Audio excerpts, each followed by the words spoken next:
Salam, saya ingin bicara dengan satu topik yang namanya menerima tanda 666 akan menyebabkan Anda kehilangan hidup yang kekal. Saudara, sejak dari dahulu lagi manusia itu dikatakan sebagai penderhaka oleh Alkitab. Sejak dari dahulu lagi Alkitab mengatakan bahwa ada penderhaka-penderhaka. Dan penderhaka-penderhaka itu saudara adalah pribadi-pribadi, kumpulan-kumpulan tertentu yang melawan Tuhan, yang memberontak, yang tidak percaya akan Tuhan Yesus. Dan mereka juga itu adalah disebut sebagai antikristus. Itu sudah lama ada, itu sudah lama muncul, bukan hanya pada hari ini. Nah saudara, kenapa saya katakan bahwa kalau Anda menerima tanda 666, Anda akan kehilangan hidup yang kekal. Ya, mari kita melihat merujuk kepada Alkitab.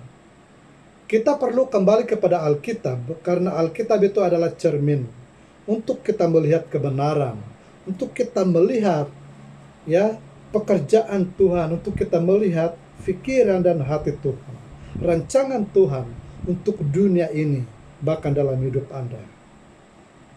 Di dalam 2 Tesalonika pasal 2 ayat 3, 4, 6 sampai 8 berbunyi demikian.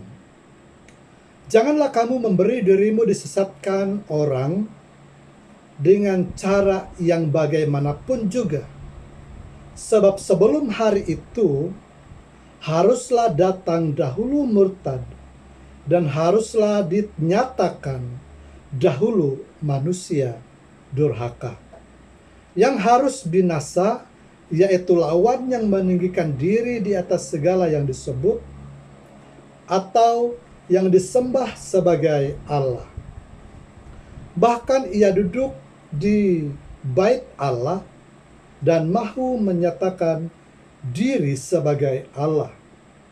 Dan sekarang kamu tahu apa yang menahan dia, sehingga ia baru menyatakan dirinya. Karena secara rahasia kedurhakaan telah mulai bekerja. Tetapi sekarang masih ada yang menahan.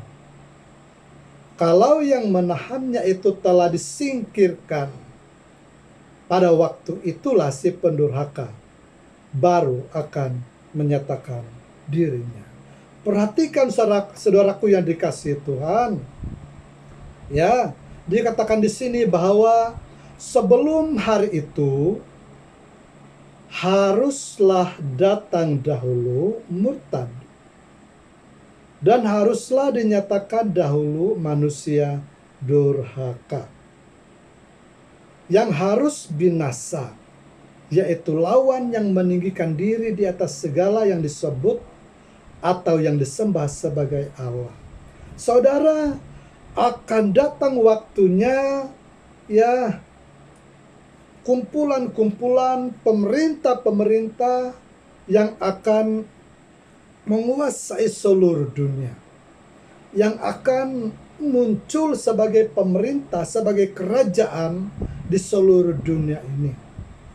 Akan datang waktunya saudara, dunia ini akan diperintah oleh pemerintah yang benar-benar terang-terangan melawan Tuhan. Hari ini saudara, ya, orang masih boleh berubah. Kalau minggu lalu mungkin dia berpikiran untuk ragu-ragu tentang Yesus. 1 bulan yang lalu mungkin dia berpikir karena dia dipengaruhi oleh sesuatu yang dia dengar, sesuatu yang dia nampak, sesuatu yang dia rasa, dia akan mulai melawan Tuhan. Tetapi selepas itu saudaraku, dia akan berubah, menyesal dan mau bertobat dan kembali kepada Tuhan. Hari ini itu masih boleh berlaku saudara. Orang akan menderhaka Tuhan dan kembali lagi kepada Tuhan, percaya lagi kepada Tuhan. Hari ini orang akan melawan Tuhan, memberontak, keras hati sama Tuhan, tidak percaya sama Tuhan, tetapi kembali lagi akan ada perubahan. Dia akan percaya, dia akan menyembah Tuhan, dia akan minta ampun sama Tuhan. Itu masih boleh berlaku hari ini, saudara. Tetapi pada waktu manusia durhaka itu dinyatakan, pada waktu seluruh dunia ini diperintah, dikuasai oleh manusia durhaka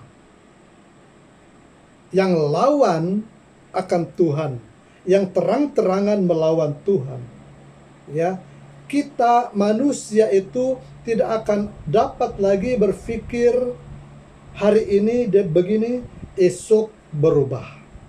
Tidak akan ada lagi pemikiran yang akan kemarin melawan Tuhan, hari ini akan menyembah Tuhan. Tidak akan ada lagi, saudara. Tetapi manusia akan konsisten untuk terus derhaka, untuk terus melawan Tuhan, karena ada sesuatu kuasa yang menggenggam. Ada sesuatu kuasa yang mengontrol. Ada sesuatu kuasa yang mengawal cara pikir manusia.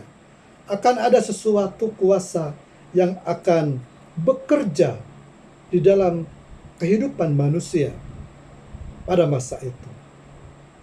Nah, saudara, dikatakan di sini, ya,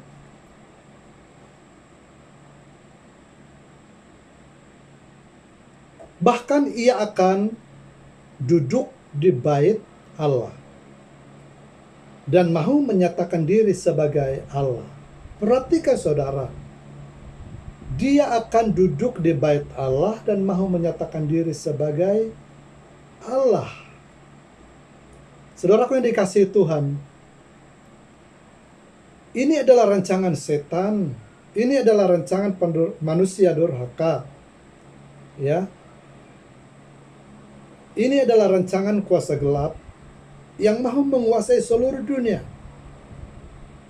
Jangan lupa waktu Yesus berpuasa 40 hari 40 malam di padang gurun, iblis itu datang untuk mencoba Yesus beberapa kali. Hanya tujuan supaya Yesus itu menyembah dia. Hanya tujuan supaya Yesus itu mengakui iblis itu sebagai penguasa. Ya.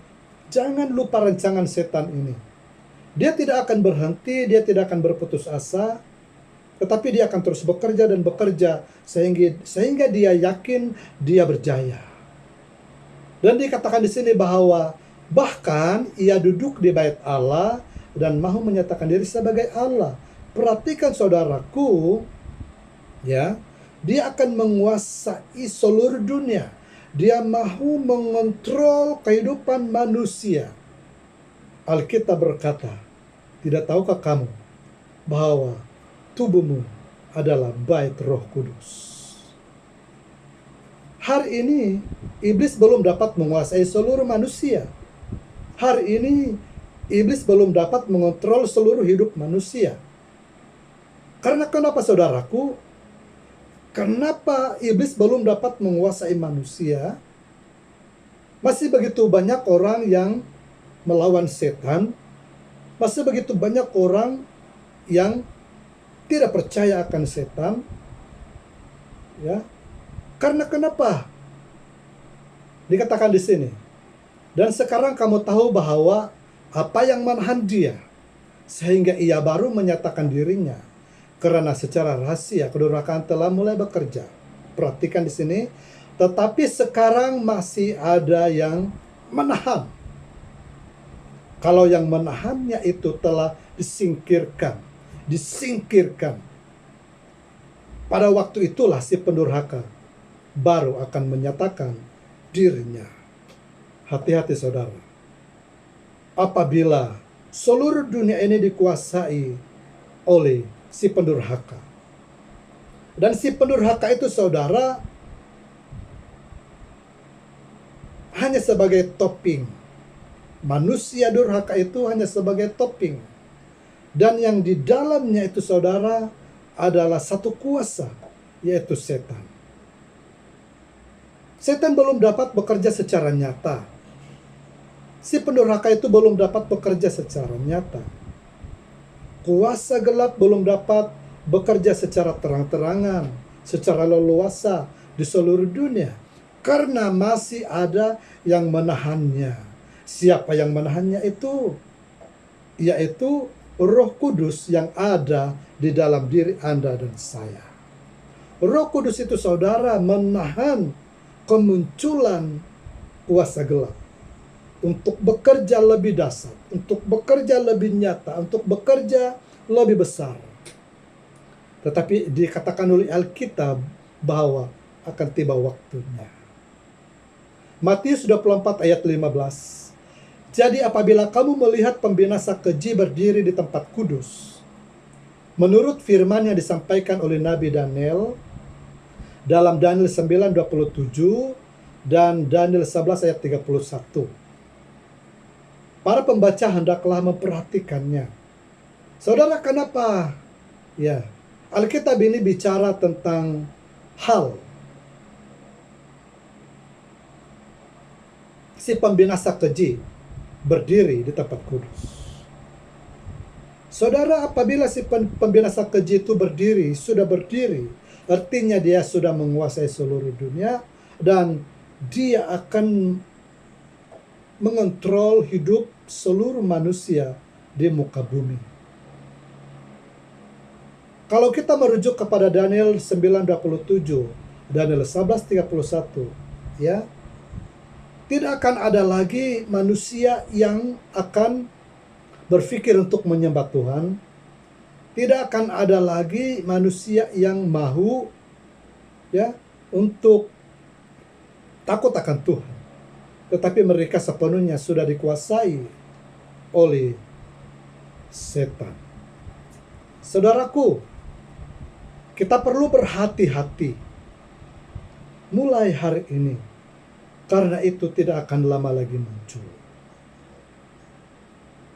Seluruh dunia akan dikuasai oleh antikristus dan akan muncul tanda 666. Dan tanda 666 itu saudara, apabila ditanam di dalam dahi dan di tangan kanan, Anda akan kehilangan keselamatan yang kekal.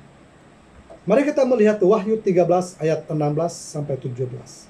Dan ia menyebabkan sehingga kepada semua orang, kecil atau besar, kaya atau miskin, merdeka atau hamba, diberi tanda pada tangan kanan atau pada dahinya. Dan tidak seorang pun yang dapat membeli atau menjual, selain daripada mereka yang memakai tanda itu, yaitu nama binatang itu atau bilangan namanya. Saudara, kenapa disebut di sini?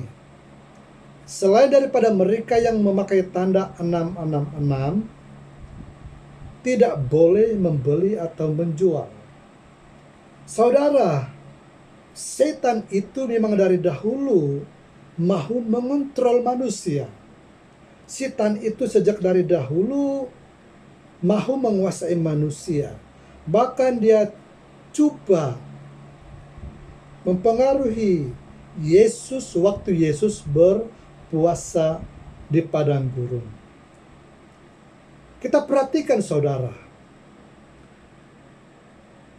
bahwa dia akan menyebabkan sehingga kepada semua orang, kecil atau besar, kaya atau miskin, merdeka atau hamba, diberi tanda pada tangan kanan atau pada dahinya.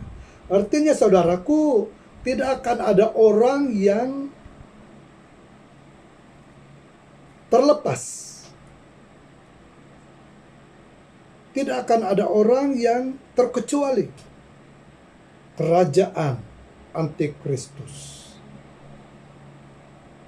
Si pendurhaka yang bertopengkan manusia akan memastikan seluruh manusia di dunia ini harus memakai tanda 666. Pada masa Anda memakai tanda 666, Anda tidak akan dapat berpikir lagi secara waras. Anda tidak akan dapat berpikir lagi secara diri sendiri, ataupun Anda tidak akan ada lagi pikiran untuk takut akan Tuhan, mau percaya sama Tuhan, mau menyembah Tuhan, tidak akan ada lagi, saudara. Karena kenapa? Anda sudah dikontrol, Anda sudah dikawal oleh satu kuasa yang tertanam di dalam tubuh Anda. Saudara, kita perlu terus memiliki hubungan yang intim dengan Tuhan. Karena pekerjaan setan itu adalah roh semata-mata. Sebagaimana Tuhan punya pekerjaan adalah roh semata-mata. Hanya orang yang memiliki hubungan dengan Tuhan, hubungan intim dengan Tuhan, yang bisa mengerti rancangan Tuhan, yang bisa mengerti gerakan Tuhan yang adalah roh. Hanya orang yang memiliki hubungan yang intim dengan Tuhan, persekutuan yang intim dengan Tuhan, yang mampu, yang dapat mengenal pasti gerakan-gerakan setan di dalam alam roh. Kita bisa melihat tentang hal itu, saudara. Terima kasih untuk perhatian Anda. Shalom, Tuhan Yesus memberkati.